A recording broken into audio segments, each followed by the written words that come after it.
लो मेरे CA foundation के दमदार दोस्तों, धुरंधर दोस्तों। बेटा ये जो 12 मार्क्स है ना, ट्रू फॉल्स वाले, बहुत क्रूशियल हैं। क्योंकि अकाउंट्स पहला पेपर है और उसमें भी पहला क्वेश्चन अगर इज्जत से अच्छे से बन जाए ना तो मज़ा ही अलग होता है। मॉडल टेस्ट पेपर 7 के भाई जो ट्रू फॉल्स है थोड़े से, बहुत नहीं बहुत अच्छे हैं।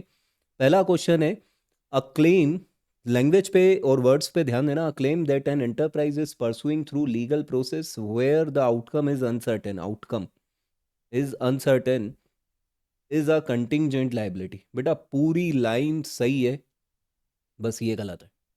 इतना सा, ये कंटिंजेंट असेट होता है तो फॉल्स है। एज इट इज लाइन लिख कर आना, लिख के आ जाना, but contingent asset. Question 2, if the effect of error committed cancel out, ये रिपीट हो रहा है, छोड़ रहा हूँ मैं, टाइम बचाना है।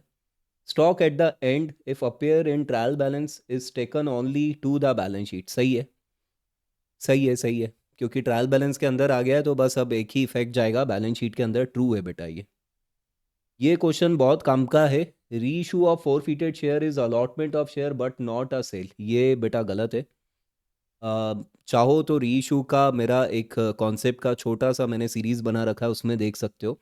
बेटा री इशू ऑफ शेयर अलॉटमेंट नहीं होता है, वो मेयरली सेल होता है, सेल, ध्यान रखना, अलॉटमेंट नहीं होता है।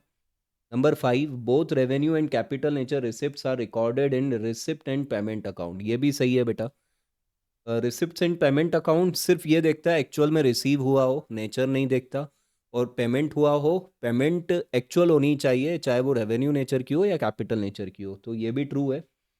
Since company has existence independent of its member, it continue to be an existence despite the death, insolvency और चेंज ऑफ मेंबरशिप, ये भी ट्रू है बेटा। परपेचुअल सक्सेशन अपन ने कंपनी के बारे में पढ़ा है।